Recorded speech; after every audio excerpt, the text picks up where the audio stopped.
గారికి, శ్రీశైలం గారికి, గోపన్న గారికి, దుర్గన్న గారికి, డిఎస్ గారికి, సాయిల్ గారికి, రవి మిత్రులకు అందరికి వివిధ గ్రామాల నుంచి ఇచ్చేసినటువంటి మాజీ సర్పంచులు, ఎంపీటీసీలు, గ్రామ శాఖ అధ్యక్షులు, మండల స్థాయి నాయకులకు అందరికీ హృదయపూర్వకమైనటువంటి నమస్కారం తెలియజేస్తాను. ఇంకా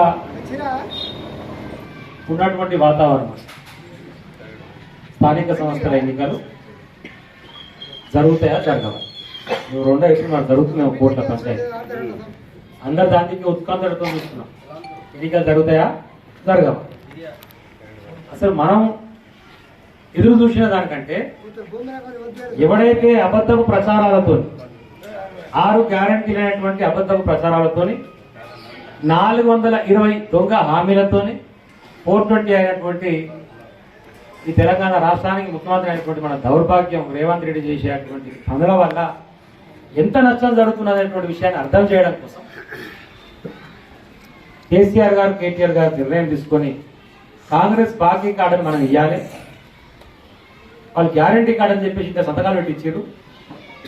మనం గ్యారంటీ కార్డు ఇచ్చిన బాగానే ఉందిరా, 2000 4000 పింఛన్ అయితే ప్రతి మహిళకు 2500 ఇస్తే ఈ 22 నెలల్లో అసలు నువ్వు ఎంత ఇవ్వాల్సి ఉంటే ఒక్కొక్కరికి అనేటువంటి లెక్క తీసి రైతు రుణమాఫీ పెద్ద జరగలేదు, ఇంకా రైతు బంధు ఎన్ని టర్మ్స్ ఎగ్గొట్టిన మధ్యన దాని పైసలు ఎంత, తులం బంగారం ఇస్తా అంటే 22 నెలల తెలంగాణ రాష్ట్ర వ్యాప్తంగా అయినటువంటి పెళ్లిళ్ళెన్ని, అలా తులం బంగారం ఇస్తే ఎంత బ్యాక్ ఉన్నావు, ఆటో కార్మికులకు పైసలు ఇస్తా అన్నావు వాళ్ళకి ఎంత బ్యాక్ ఉన్నావు, రైతు కూలీలకు పైసలు ఇస్తా అన్నావు వాళ్ళకి ఎంత బ్యాక్ ఉన్నావు, విద్యా భరోసా అన్నావు వాళ్ళకి ఎంత బ్యాక్ ఉన్నావు, ఆడపిల్లలకు స్కూటీలు ఇస్తా అన్నావు వాళ్ళకి ఎంత బ్యాక్ ఉన్నాయి, మొత్తం లెక్కలు తీసి ఈరోజు కాంగ్రెస్ బాకీ కార్డు అని చెప్పేసి పట్టుకొని మన నియోజకవర్గంలో 90,000 ఇండ్లు ఉంటే ప్రతి ఇంటికి ఒక కార్డు పోవాలని చెప్పి 1,00,000 కార్డులు కొట్టించి, ఇవాళ దుకాణాల కాడ మనుషుల కాడ ఒకటి ఎక్కువ పోయినా కూడా ఇంటికి ఒక కార్డు పోవాలని చెప్పి ఈరోజు మనం ఈ కార్యక్రమం తీసుకున్నాం.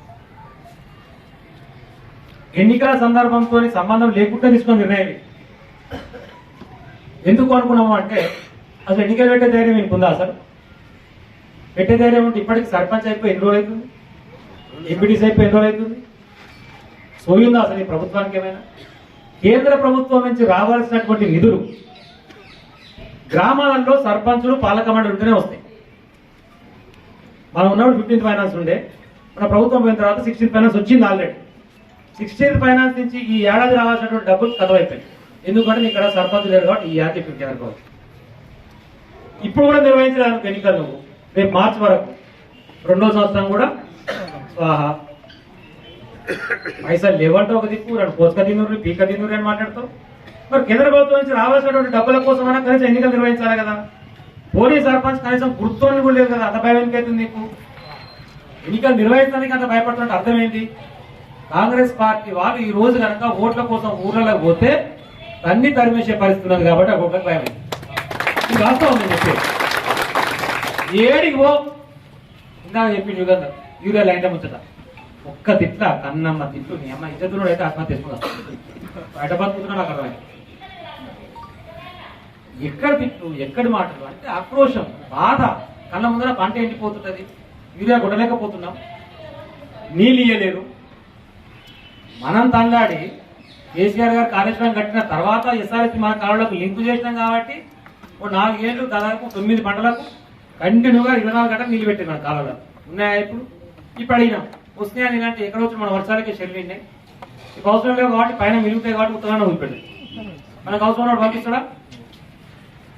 అసలు కాళేశ్వరం కట్టిన ఉద్దేశమే ఎప్పుడైనా కరువు వచ్చి రైతాంగం ఇబ్బంది పడితే అక్కడి నుంచి లిఫ్ట్ చేసి తీసుకురావాలనే ఉద్దేశంతోనే కట్టారు. కాలం అయినప్పుడు పెద్ద అవసరం పడదు, కాలం కానప్పుడు కూడా చూసుకోవాలి కదా మనం ఏం పరిస్థితి. తుంగతుర్తి నియోజకవర్గానికి 4-5 వేలు నీళ్ళు తీసుకొచ్చి అసలు ఎంత అనుకున్న భూమి మొదలైనంత పంట వచ్చేది నాకు కాడ. ఐకేపీ సెంటర్ అయితే అబ్బా మామూలు పంచాయతీ కాదు, 15 రోజులు ఇద్దరు పడలేకపోతున్నాను. బస్తాలు రాలేదు, లారీలు రాలేదు, ఆడ పడేసిపోతే కథ ఇక మనమే చూసుకొని మనమే కట్టగట్టే పేరు పంపాలి. వాడు మన దిక్కొచ్చి కుప్ప కూడా చూడకపోయాడు. ఇప్పుడు వాడు పట్టించుకుంటుండా, ఇప్పుడు అడుగుతుండా, ఇప్పుడు ఎమ్మెల్యేకి ఫోన్ చేస్తుండా, లారీ రాలేదు ఐకేపీ సెంటర్ అని అడుగుతున్నాడు. యూరియా ముచ్చట కూడా కేసీఆర్ గారు ముందే తెచ్చిపెట్టుకొని గోడల్లో దాచిపెట్టుకొని మనకు అవసరం ఉన్నప్పుడు తగ్గించేది. చూపిస్తారా 5-6 ఏళ్ళు ఇక్కడ లైన్ కట్టినట్టు, ఇక్కడ కొట్టాలంటే యూరియా కోసం. ఇవన్నింటినీ చూసుకున్నాడు కాబట్టి భయపడి ఈరోజు ఏ ముఖం పెట్టుకుని ఎన్నికలతో పోవాలి? నేను ఇస్తాను హామీలు ఇవ్వలేదు, రెగ్యులర్ వచ్చే కరెంట్ ఇవ్వలే, రెగ్యులర్గా వచ్చిన వాటర్ ఇవ్వలే, ఏ పని సకాలు చేయకుండా ఎన్నికలకు పోతే నాకు అన్యాయటువంటి పరిస్థితి ఉన్నది. ఇది వాళ్ళ భయం. ఈ భయంలో బయట తీసుకుపోవాలి. బట్ ఏదో ఒక చెప్పాలి, బయటపడాలి. దాదాపు 2 సంవత్సరాలు కావచ్చు.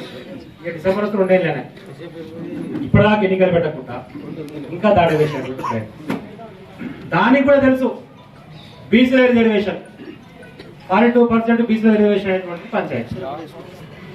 మరి నిజంగా సాధ్యమవుతుందా, సాధ్యం కాదా? చట్టసభలో తీసుకోవాల్సినటువంటి నిర్ణయం, ఆ చట్టసభ కూడా అసెంబ్లీలో కాదు పార్లమెంట్ తీసుకోవాల్సినటువంటి నిర్ణయం. అయినా ప్రజలు మధ్య పెట్టి నేను బాగా కష్టపడుతున్నా చూడు అనేటువంటి ఒక బిల్డప్ చేయడం కోసం జీవో నెంబర్ 9 ఇచ్చి రాష్ట్రపతి కాడ పెండింగ్ ఉంటుంది, ఒక ఫైల్ గవర్నర్ కాడ పెండింగ్ ఉంటుంది. ఈయన మాత్రం జీవో మీద పోయి కొట్లాడుతా అంటాడు. ఇప్పుడు దాని మీద సుప్రీంకోర్టులో హైకోర్టులో ప్రజెంట్ వాదనలు మన డేట్ వేసారు, 8వ తారీఖు వేసారు. నిన్న ఆయన వాదన అయిన తర్వాత సీజే ఇలా మధ్యాహ్నం నిర్ణయం తీసుకుని చెప్పి చేయడం కాదు వాయిదా వేసి ఇలా ఉండగానే కొంతమంది సుప్రీంకోర్టులో పోయారు. సుప్రీంకోర్టు ఏమన్నదంటే హైకోర్టులో ఉన్నాక నాకాడికి ఎందుకు వచ్చి ఆడ చూసుకోవడం రాకపోతే కొట్టేసి ఇవాళ ఏమొస్తాయటువంటి ఉత్కంఠతో చూస్తాం మనం అందరం. కానీ వాళ్ళకి ఏముందంటే స్టే ఇస్తేనే బాగుంటుంది, ఎన్నికలైతే జరగదు, నేనైతే పెట్టినట్టుగానే ఉండాలి, కోర్టు కొట్టేసినట్టుగానే ఉండాలి. ఎందుకంటే మాట్లాడుతున్నారు ఊళ్ళ ఏదో మంది కూడా అనుకుంటారు, నేను ముందే తింటారు ఏమనుకోదు. కానీ వృత్తాలు ఇటు పెట్టాడు చేస్తాడు, వాడు ఇటు చేస్తాడు, మళ్ళీ వీందికే మాట్లాడు లాస్ట్. అట్లే వీడు కూడా ఇక నేను వేసినట్టుగా చేస్తా, మీరు స్టే అయ్యి మరి నేను పెడదామంటే కోర్టు ఇవ్వలేదు అని చెప్పి తప్పించుకోవాలి. ఇది లండదండ ధైర్యం సరిపోతుంది పెడతాం. అయినా మరి నోటిఫికేషన్ వచ్చింది, ఆల్రెడీ నామినేషన్ తీసుకుంటారు. మరి రేపే 2 రోజులే మనకు నామినేషన్ గడువు. ఒకవేళ మరి ఆయన స్టే చేయకపోతే మరి రేపైతే నామినేషన్ వేయాలి కదా, మరి మా పొరమలో తయారైతే కావాలి. కాబట్టి మీతో నా విజ్ఞప్తి కూడా ఈ బాధికారులను మంచుకుంటా, కాంగ్రెస్ చేసినటువంటి కుట్రాన్ని చెప్పుకుంటా, అట్ ది సేమ్ టైం మన గ్రామాల వారిగా ఇప్పటికే ఒక అంచనాకు వచ్చారు. ఎంపీడీసీ ఓవర్ అనుకోవచ్చు, సర్పంచ్ ఓవర్ అనుకోవచ్చు, అని ఒక అంచనాకు వచ్చింది. ఫస్ట్ ఎంపీడీసీలు ఉన్నాయి కాబట్టి రేపు ఫస్ట్ ఎంపీడీసీలు అనుకోవచ్చు, ఓ రోజు తర్వాత సర్పంచ్ అనుకోవచ్చు, ఇబ్బంది లేదు. ఇంకా డిప్యూటీ ఓవర్ ఎంపీ కూడా మండల స్థాయిలో నా స్థాయిలో మేము అందరం కూర్చొని మేము అనుకుని ఫైనాన్స్ చేస్తాం. ఒకరిద్దరు అనుకుంటూనే ఉన్నాం, తయారు ఉండమని చెప్పినాం, కాగితాలు తయారు చేసుకోమని చెప్పినాం, వాళ్ళు ప్రిపేర్ అయితేనే ఉన్నారు, మనం కొట్లాడుతాం. కానీ అల్టిమేట్ గా జరగాల్సినటువంటి పని ఏంటిది అంటే ఉన్నటువంటి వ్యతిరేకత ఆలోచన. మనం ఒక సర్వే రిపోర్ట్ తెప్పించుకొని చూస్తే ఈ సూర్యాపేట జిల్లాలో ఉన్నటువంటి 6 మండలాల